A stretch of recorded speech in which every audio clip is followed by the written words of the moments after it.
All right. So, like we said the other day, we were talking about congruent triangles. What does that mean? They're the same shape. Okay, so congruent triangles obviously are going to be triangles, but they're going to be the same size. Okay, what's going to be the same size? Sides and the angle. Okay, so any sides, any angles? Corresponding. And that's the key. Corresponding angles. So corresponding angles are going to be congruent. Corresponding sides are going to be congruent. Now, what are the ways that we went through to prove two triangles? 5 ways. What are they? SSS. Uh-huh. SAS. AAS. HL. S.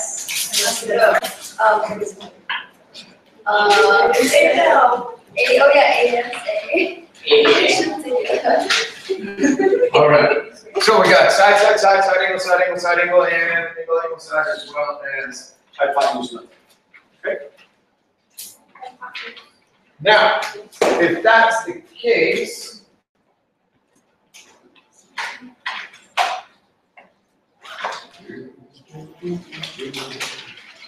make sure that's on. If that is the case, then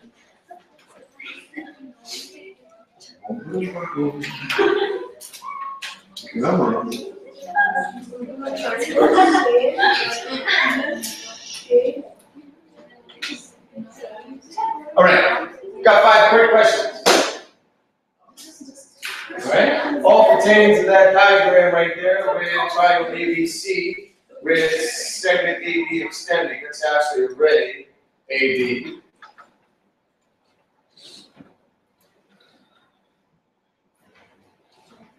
So quickly, name the side opposite to angle A. Where's the side opposite to angle A?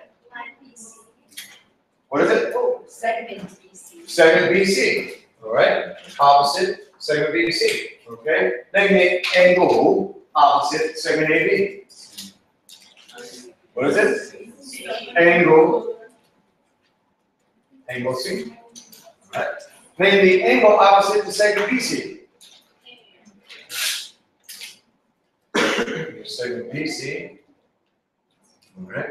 Angle A. And then name the side opposite to angle C. Segment AB. Segment AB. Here we go. There it is. Now that last one. Maybe you can read it. Maybe you can't. It's a little dark down there. It says find the value of x. Where is x? Okay. What do we call that? A thing. Yeah. It's a great name for it. What do you say? The diagonal. You're right. The exterior angle. The exterior angle. Yeah. Which is what he was saying. Okay. X is the measure of that exterior angle. Well, how do you find the measure of an exterior angle?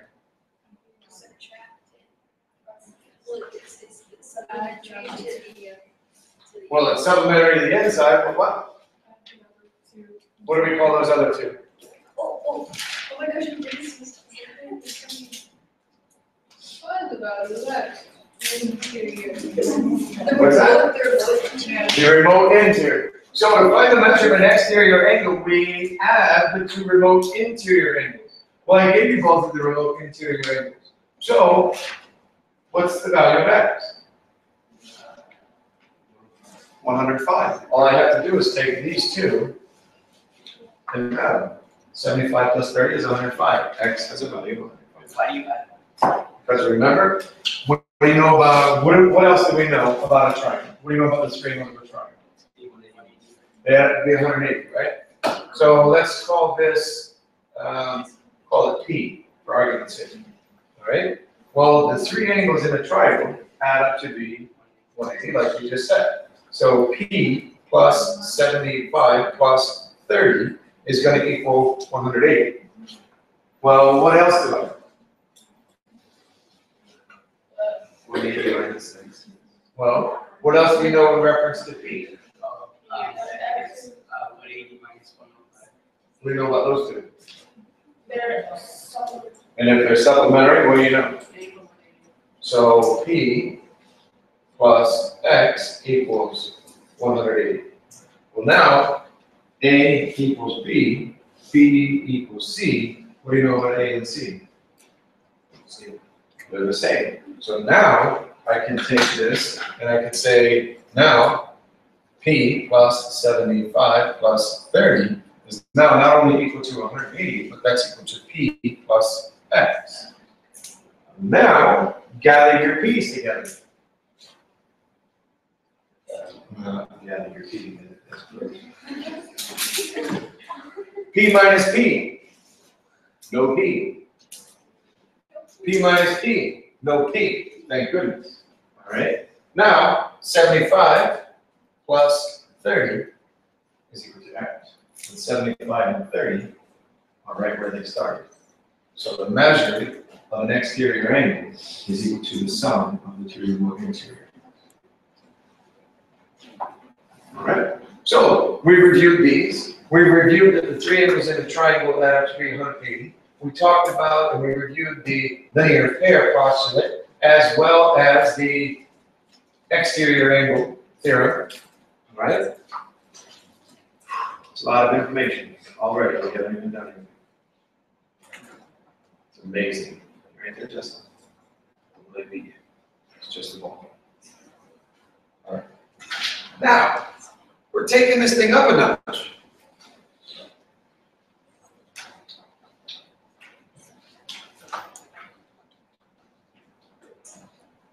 Can you prove triangle EGD is congruent to triangle KHD?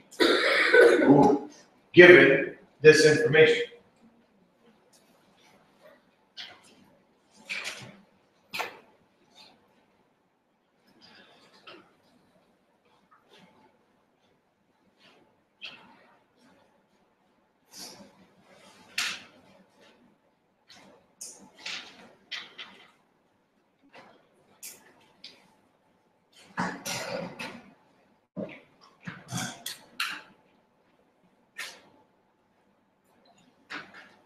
What should we do? Hold and praise somebody else answers this. You do? Thanks. Well, what's the very first thing you would do?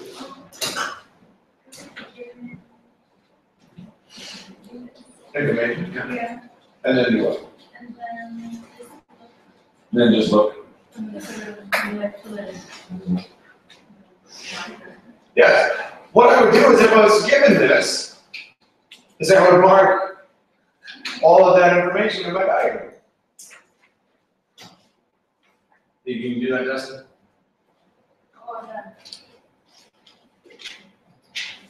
Can we do that? Who can go out there and mark that information? Go for it, guys. You gotta go quick.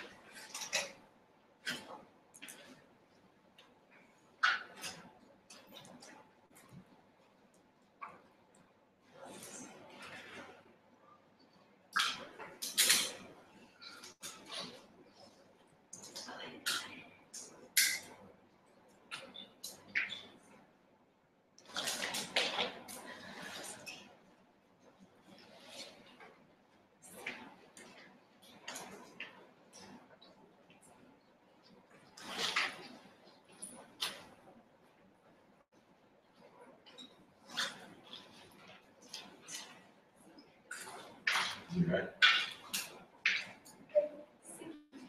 See? Yeah, but you could add something. Can add some. You could add something. Nothing else I would add. Oh, right. Right. I don't see any. No. Magic. Yeah.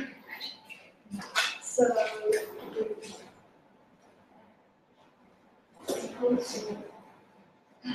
Ah. How do you know that? Because there's something. Because angle DHG and angle DHK are supplementary. And angle DGH and angle DGE are supplementary. So it's like angle side. Now we have those two triangles are congruent because of Angle side. angle side angle. Okay, so to back up, that is one of our theorems that we can put in there. Okay? Congruent supplements theorem. Well, if it worked for supplementary angles, would it work for complementary angles? In other words, let me put it into words. Okay?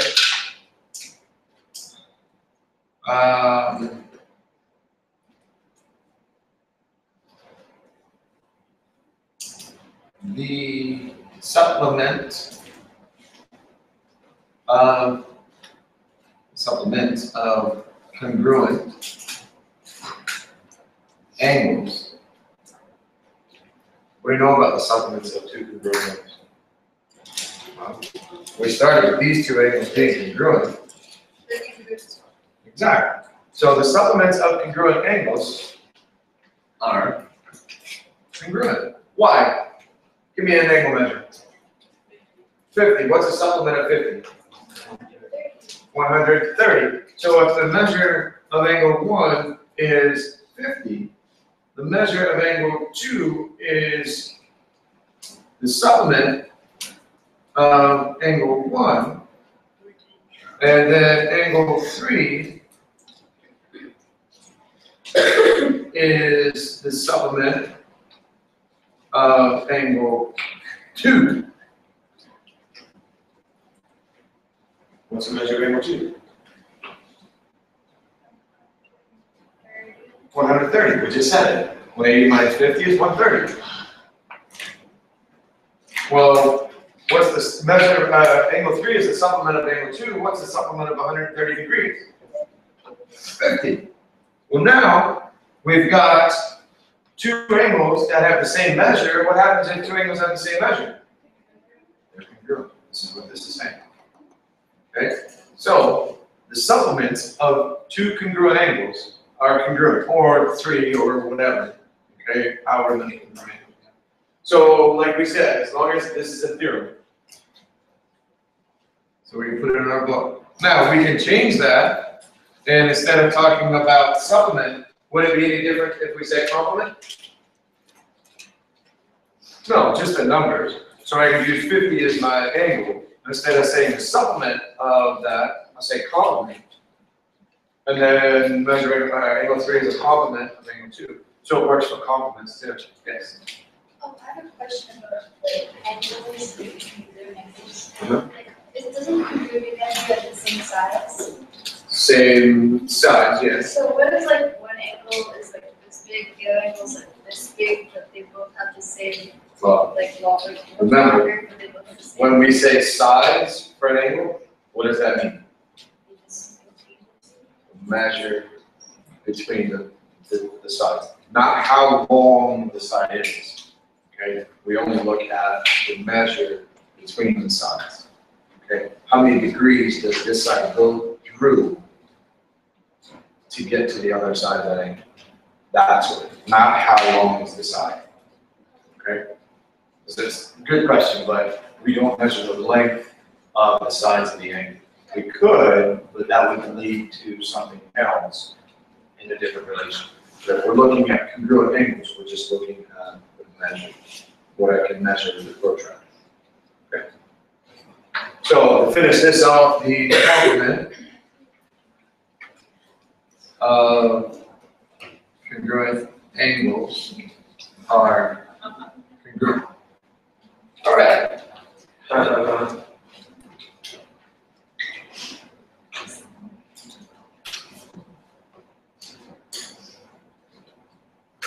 Did you have an accident?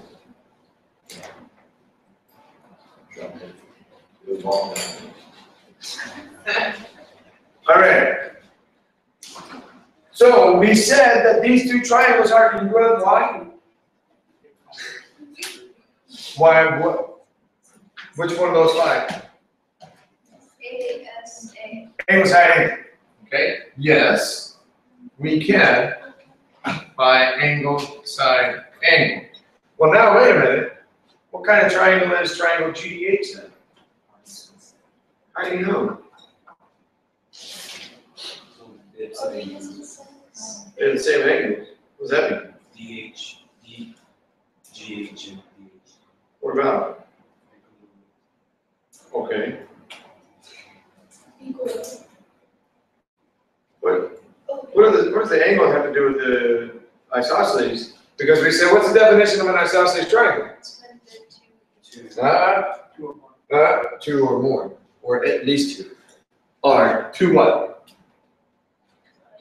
Sides, at least two sides are congruent, yes. Is it because like the angle opposite the side is like? Well, hold on to that thought. But didn't we just say these two triangles were congruent? Yeah? So they have the same side, Which one? like segment DH and DG, or? Segment DH matches up with segment GB. Well, if they correspond, then you know they are congruent. So now, not only do we know that, we know, well, that. Now, what kind of, by definition, what kind of triangle is that? Isosceles. Now, what did you say? The angles, like the side opposite the angle. Okay. Start with the sides, then go what? Now, because if we have an isosceles triangle, we know that now it's an isosceles triangle because we use, what allows us to say that, by the way?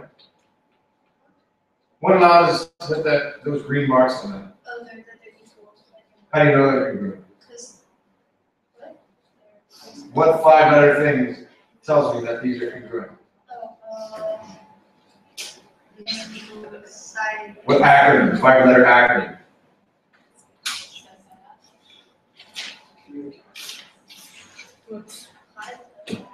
We're allowed to say segment DG is congruent to segment DH because these are congruent. Why am I allowed to say this?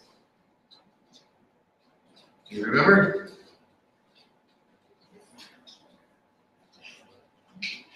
CPCTC? We'll go through that? No? We didn't go through that the other day? This one we did. CPCTC, say it with me, it's fun to say. CPCTC, right? Justin, what is it? What is it?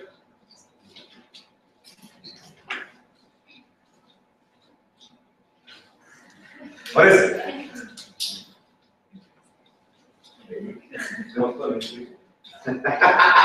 No. Say it. CPCTC.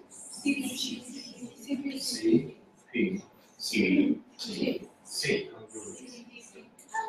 Part of it's got to be congruent because that's the only C word that we talk about, right? Well, CPCTC. What? Corresponding. She's still your word, huh? Corresponding. Don't listen to the monkey in the middle. It's not parallel. Corresponding. Point. Almost. Plane. Points.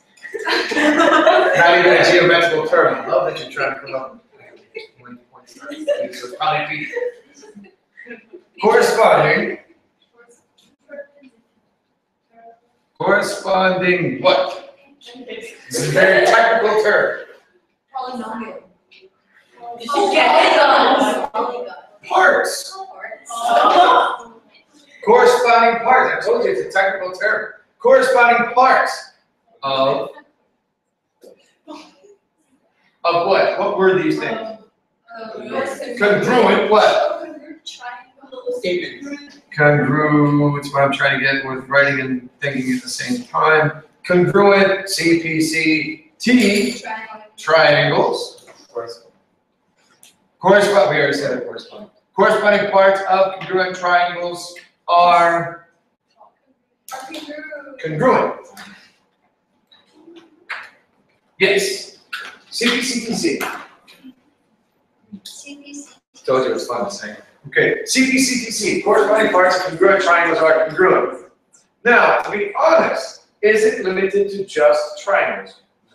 No. Does it work for all polygons?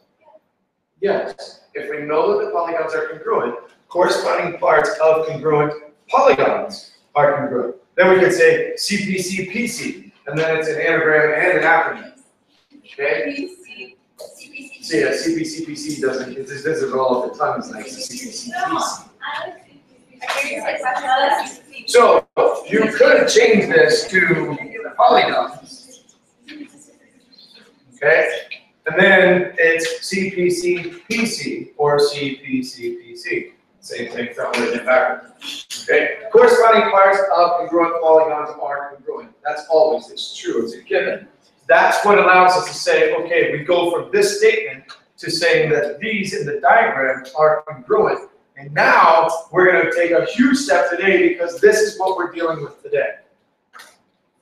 We're dealing with one triangle. Can you hear that? All right. I don't even know what he just said. I'm just going to do this and maybe it means something. All right. So,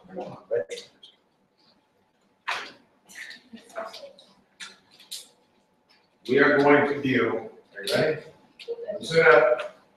I don't want your brain to get too tight. Loosen it up.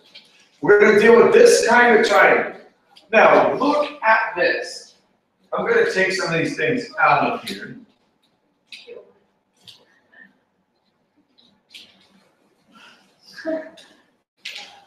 Take some of this away so that we don't get confused. Less background noise here. Now, look at this. What do you notice? Go back to some of the words in the warm-up that we had. Okay, isosceles. Well, we have an isosceles triangle, so let's think about this. We have an isosceles triangle. Okay, yeah, well, we can take out this triangle kind of being included. I guess that would be, you know, the term that we could use here. All right, the triangle DGH is included between those two other triangles. We don't really use included in that manner, but that's a good usage for that. It's good, good placement. Specifically, look at the sides and the angles. Is there a relationship that you can figure out? The opposite sides of the angle. I'm gonna say it. But take that angle and put it out in front. The angles that are to the side. what side? To the opposite side are supplementary. The angles that are opposite of the congruent sides are congruent. That is this.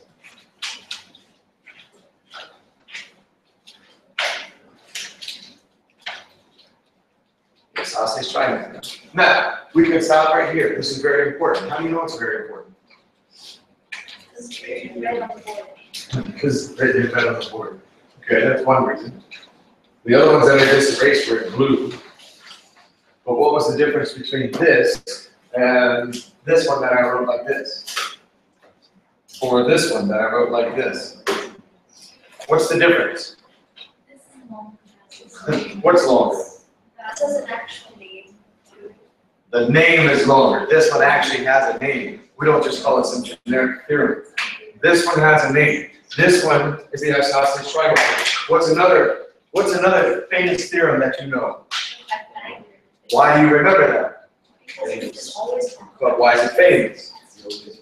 Because it gets used a lot. And when it gets used a lot, not that these don't get used a lot, these still get used a lot, but this Pythagorean theorem has an application, has a very useful application. It's used a lot, has a name. Well, so does this isosceles triangle. It is very, very important.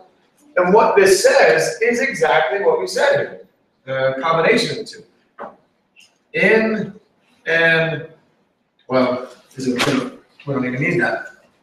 In a triangle, the angles opposite congruent sides are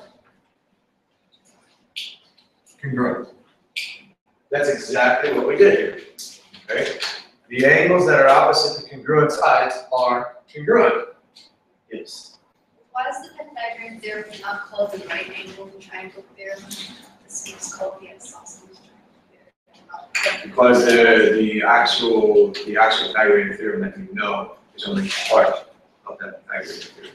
The full theorem actually is not just related to just right angles. That's just a very one piece of it. The whole theorem actually says that you can classify the triangle by that relationship.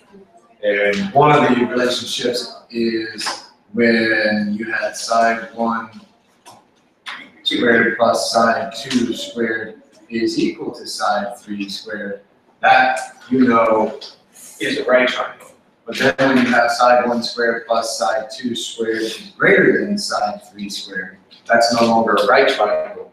That is an acute triangle. When you have side 1 squared plus side 2 squared is less than side 3 squared, now it's no longer a right triangle, it's not an acute triangle, this is actually an obtuse triangle. This as a whole is the actual Pythagorean theorem. Okay? But the modern geometry takes just that top one and puts it into the Pythagorean theorem, and then puts these bottom two into the converse of the Pythagorean theorem. I should say corollary because it's not a converse. Okay? But the whole true theorem relates all. Okay? All right, so the Isosceles Triangle theorem says that in a triangle, the angles opposite the congruent sides are congruent. Well, is that the only way? Is that limited to just doing that forward? In other words, we had these two angles that we were given. And then we said, okay, we use the congruent supplements, but did I have to use the congruent supplements to get this piece? No, there's another way. Because if I know that I have two congruent angles, what do I now know?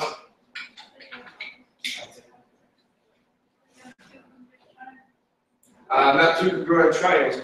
What can I take from here? That's close to it. Not these two. We're not looking at those two. But in this one triangle, if I take these two congruent angles, what else do I know? What do I have? There we go. We have two congruent sides.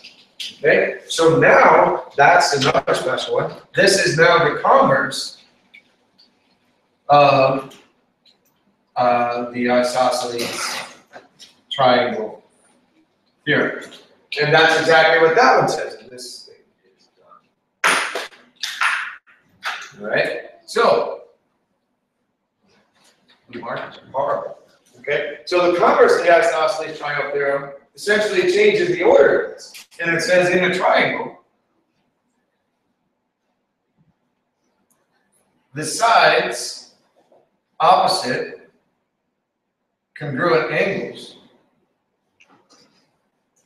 Oops, congruent. The sides opposite congruent angles are congruent.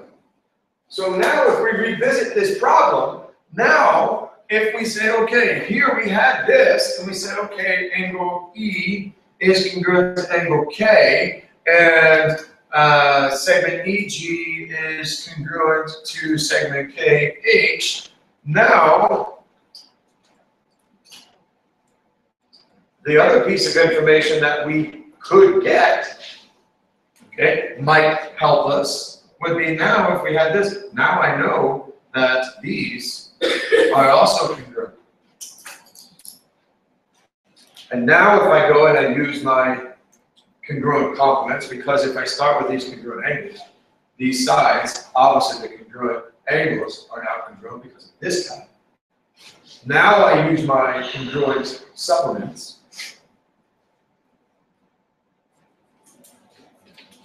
We could not only do angle, side, angle, now I can do side, angle, side. Okay, so there's a couple different ways that I could get these two kind of triangles that are congruent. Simply because now I got more tools in my basket. Because now if I know that I have two congruent angles, I have two congruent sides. Now if I know I have two congruent sides, I have two congruent angles. It's a two-way street, right? So what we have is very, very powerful. What we have will now also allow us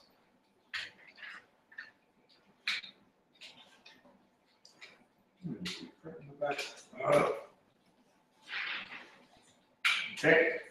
Because now, not only do we have this, okay, which says, okay, we start with, put these in pictures, by the way, might help you, because some of you guys are, I don't think, you guys are all more pictorial. So the isosceles triangle theorem looks like this. Starts off, if we have this situation, then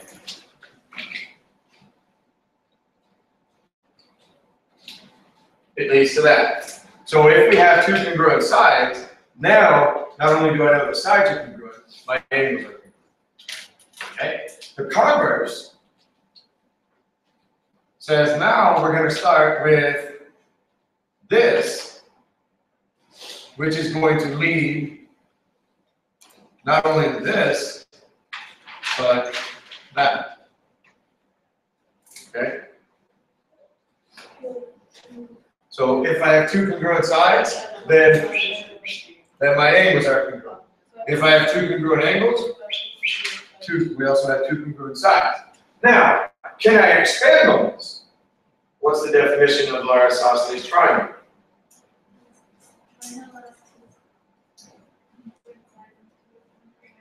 Okay, good. Leave off the angles thing. But before that, what are those two words that we need to add in there? Not just two, but not two congruent sides, but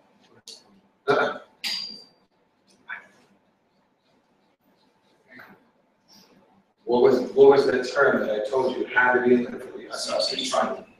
No. For the isosceles, at least two. So when we have at least two, well, we've taken care of it when it's two. What happens when we have more than two? Well, it is isosceles, but then we can be a little more specific. It's what?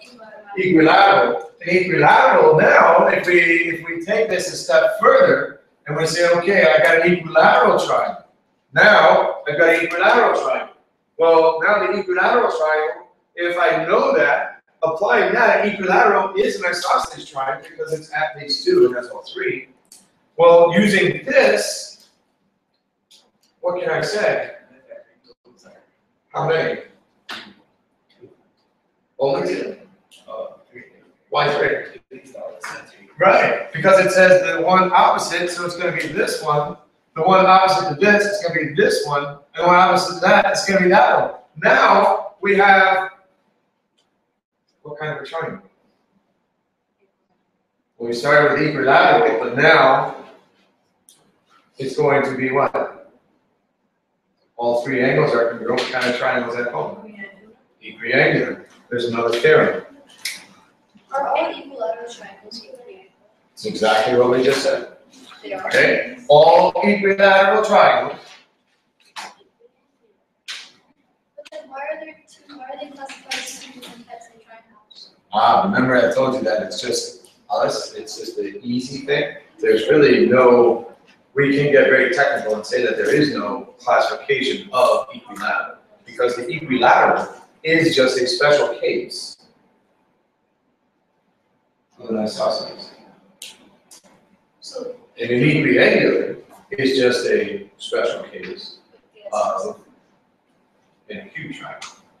So those are just special cases, okay? Which we're going to get to in a second. All equilateral triangles are not congruent, but are equiangular.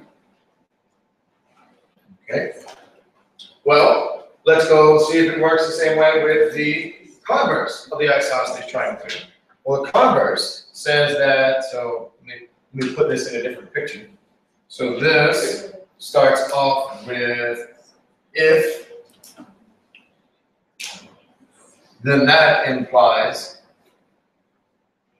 this, okay?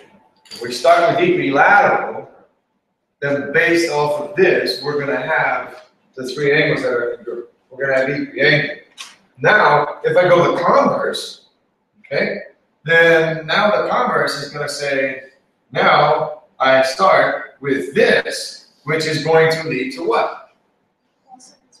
All sides that are congruent, and all sides congruent is a, well, what is it when all sides are congruent? That is true. Equilateral, okay?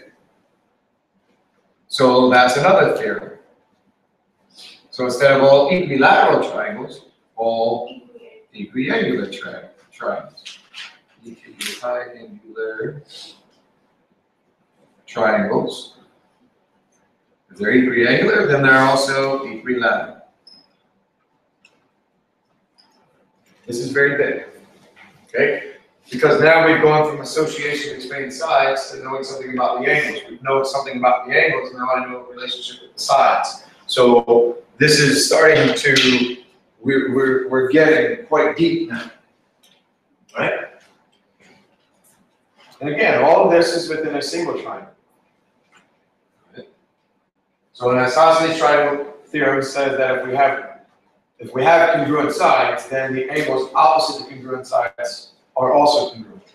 If in a triangle, the converse of that says that if we know that we have congruent angles, then the sides opposite those are congruent. Take that a step further and says, okay, what if we have the special case where all three sides are congruent? Well, if we start with all three sides being congruent, then we know that means that we have all three angles congruent. If we have all three angles congruent, then that means that we have all three sides congruent. Okay, this is a huge step. Doesn't seem like much, okay, but it's extremely useful. All right. Now, still a lot of information about an isosceles triangle we gotta do. I got a very tricky task for somebody who thinks they're awesome. Awesome. Seriously. You know that, right? You know my pancakes are great. That's right. I make mean pancakes. That's right. All right. Nobody thinks they're great again? All right, let me rephrase it. How do you guys, if I gave you an assignment, cut out a triangle, think they could do it? What? You guys can't cut out a triangle?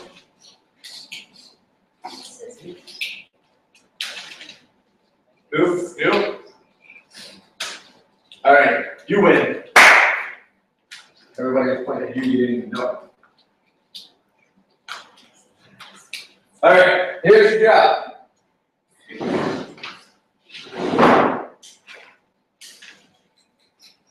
Now I gotta find a blank piece of paper.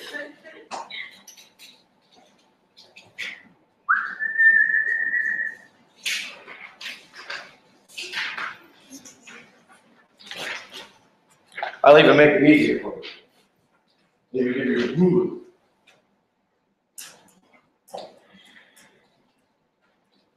All right, here's your job.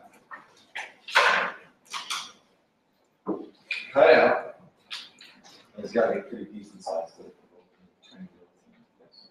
something's really good size. Cut out an isosceles triangle. Go, we're going to watch. You have 10 seconds. 15. All right, while she's doing that, you guys also have an assignment. Yeah, you didn't think you were going to get offended. All right, so she's going to make the isosceles triangle. What you guys are going to do, see, how do you wish I'm not volunteer this time? Let's see what you need. All right, you are going to use your computers and you are going to look up median, altitude, angle bisector,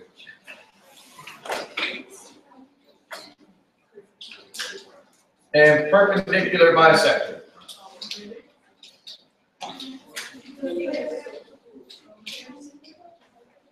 of a triangle.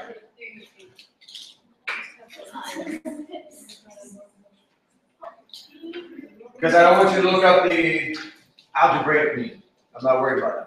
We're looking at a median of a triangle, the altitude of the triangle, not the median, like the 5-number theory, or 5-number sum.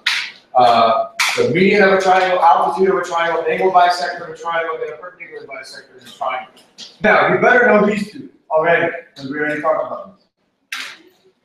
These two, you might have to look up. Okay, go. You know, we'll be sweating in about 2 minutes. Wait, 5, you might as well turn it heat on. Jeez.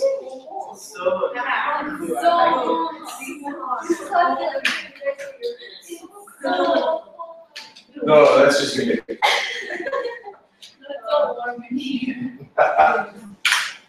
Guys love my student here, don't you? All right, so you got that isosceles triangle yet? I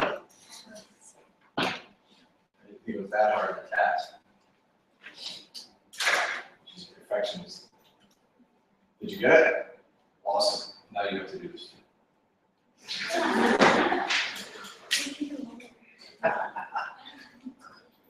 Thank you. You sure it's isosceles? I'm trusting you. Don't steer me wrong. This is the last time I'm going to trust you.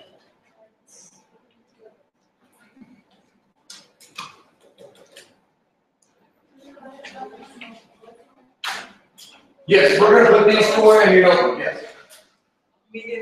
Now, I will say do not look up any Wikipedia because they're probably going to give you some false statements, or they're probably going to go into something that you really don't need to know about or care about, or it could be completely.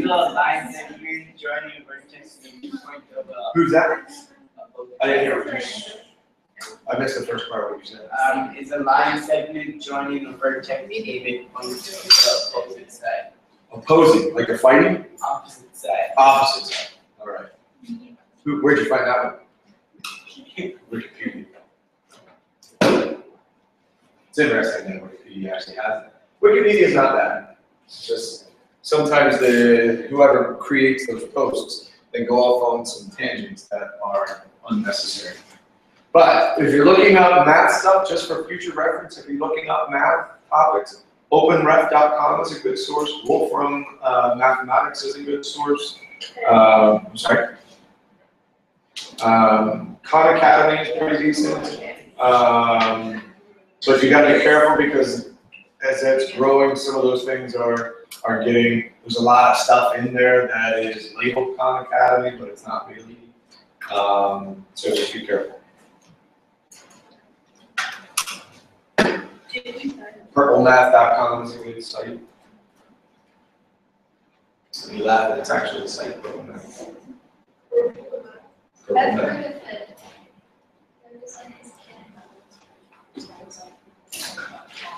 Coolmath.com is awesome. It's got some, balloons games. Math is fun. Math is fun.com. What? We're about found the first one. And the median is I'll write that down, the segment in a triangle that joins a vertex and the midpoint of the opposite side.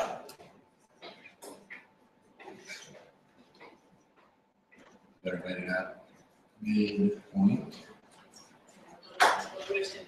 of the opposite side.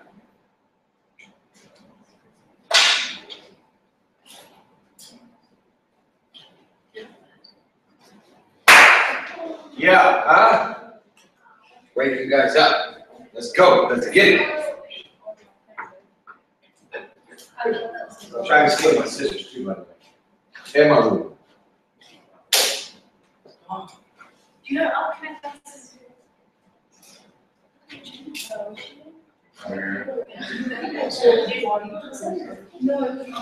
Yeah, someone's running upstairs. No.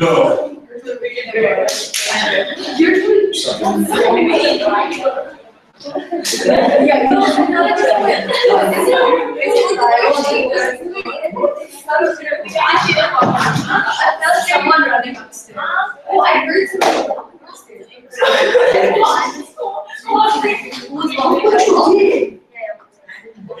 No. Can you show me?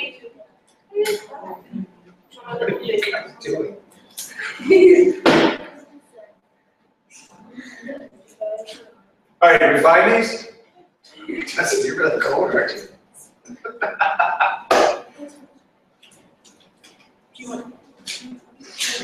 Well, that's interesting first.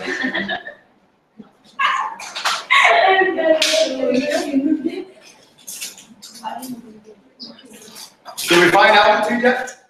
Yeah. You did? What is it?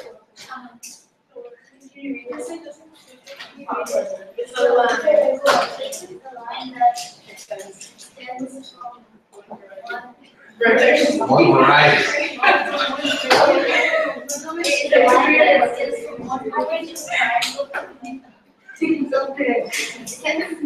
Can't see it. All right. So altitude. Altitude. Think of the altitude just like when you're in an airplane. All right. When you're in an airplane and you're on that really long flight, that scrolling map goes through there, it comes across, and part of it is altitude. How do you measure the altitude of a plane? Like that. Yeah. Not sure if I've ever measured altitude like that, but that's pretty good. Height. From the sea level. When you measure your height, how do you measure your height? From the ground. What is the main thing that you have to do? Make sure that you're not cheating. How?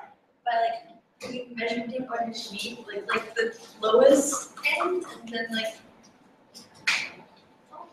How do you measure? Okay. So if I said, all right, measure my height. Like the vertical. What do you mean vertical? Like you have to be vertical. I am vertical. No, you can measure it like higher. To somebody on the other side of the earth. No, you have to be like that. Standing up, kind of vertical. Standing up, kind of. Yeah. All right. Well, how about this? Measure my height. Go ahead. Top of my head is lower. Straight. My back is kind of straight. My whole body. Be aligned now. Mathematically, how should I be? Aligned. Aligned. Exactly. Exactly straight. I don't know how to say like, oh, but I keep Perpendicular to the ground. Excellent. Okay? So when you measure the height in an airplane, you measure perpendicular to the ground. Okay? So we don't want to get into that right now. Okay? But the altitude does the same thing. The altitude is a segment. Oh, this one looks nice. Segment in a triangle that extends from a vertex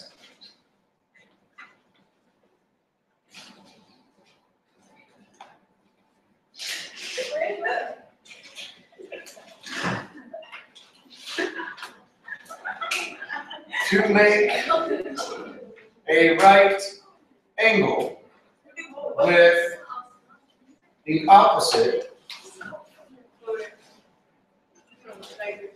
side. Okay? Now, I know I haven't forgot about this isosceles triangle that we've done, but I want to go through these real quick. Okay? It's pretty simple to do this. Well, let's use this. Okay? Well, yeah, okay, altitude. Boom. I can do that altitude, sure. What about from this side?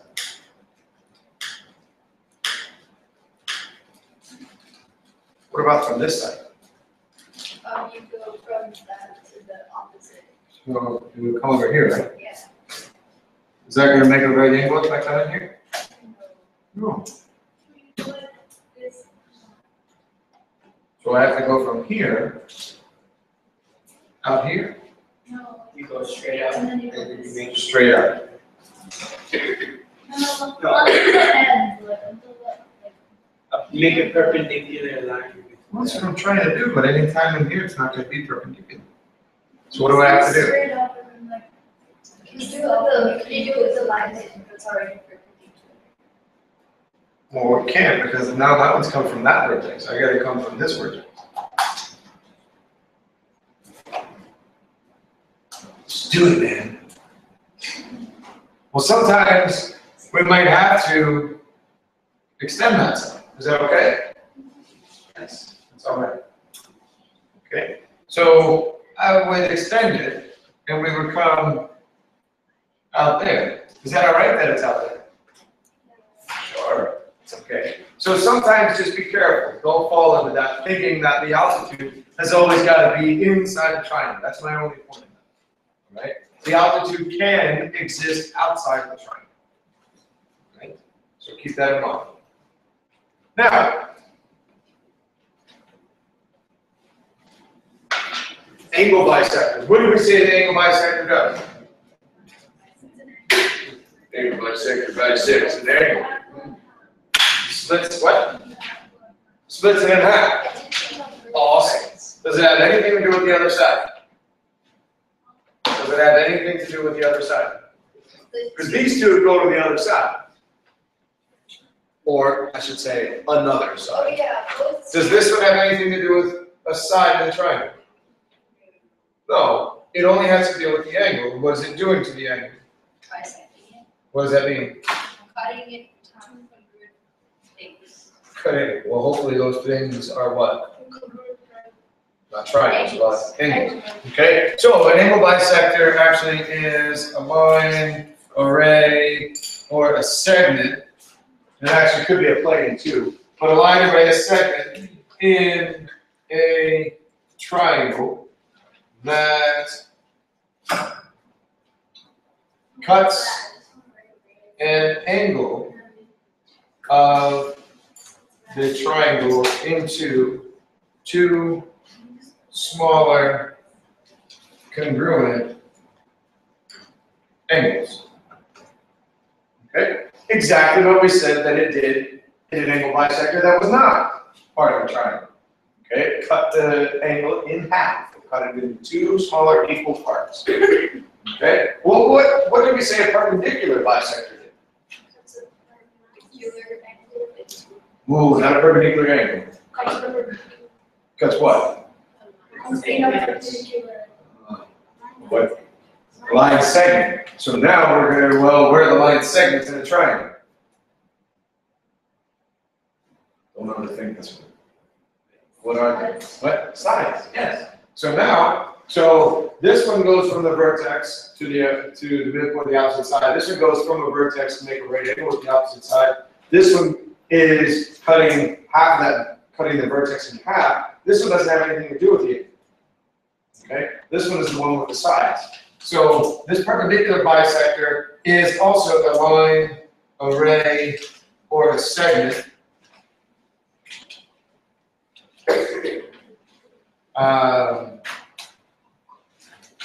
that bisects a side, or what? How am I going to bisect the side? Where am I going to go? Where do I bisect the segment? Where's the middle? Midpoint. Okay? So a line, array, or a segment that intersects a side of a triangle at its midpoint.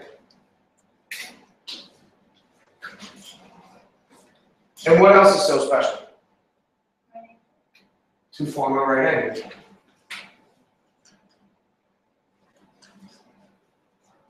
Okay? Now, here's part of your homework. All right? We'll have more. Part of your homework is to take these four terms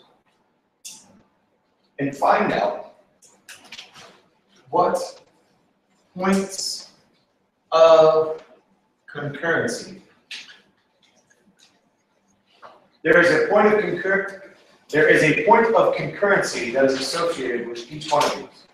And what that means is when we put all three medians in a triangle, what's going to happen? What do you think would happen if I did all three medians? So let's take this triangle. I'm going to go here. So it's going to intersect there. Well, about right there is the midpoint. What if I put that in there? What's going to happen? They're going to intersect. Okay? Now, what happens if I put this median in there? It's going to intersect. Now you can see that I did this really rough. But what would happen? They would all intersect in that one point. That's a point of concurrency. When I do it for the medians, that point of concurrency has a special name. When I do it for the altitudes, all three altitudes are going to intersect. And they're going to intersect in the same point. That point has a special name. The perpendicular bisectors, the intersection of the perpendicular bisectors has a special name. And the point of intersection of the angle bisectors has a special name. Your homework, part of it, is to find those special names. There are 4 of them. There are actually more, but we're only going to concentrate on these 4. Find the names of those 4 points of concurrency. Okay? Now, back to this guy. And the reason that I had you do this. All right, here's your test. See if your isosceles triangle is really working. All right. So the hard part is done. This is an isosceles triangle, right? Sure? All right. This side, where are my legs? My finger on the leg or the other one? The other one. Okay, so we have that, we have that. All right. Who, this is a hard one, who can take this and fold it so the fold is the median? Who can fold this green triangle so the fold is the median?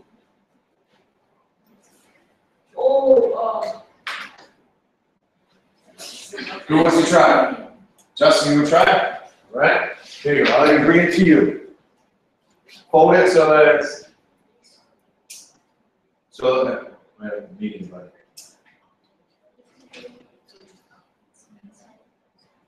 but anything.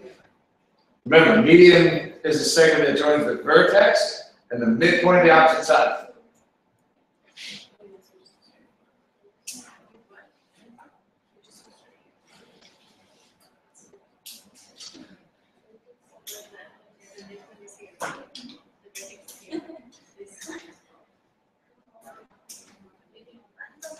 Good job. Okay, so I'm going to help you out because you probably can't see that now. But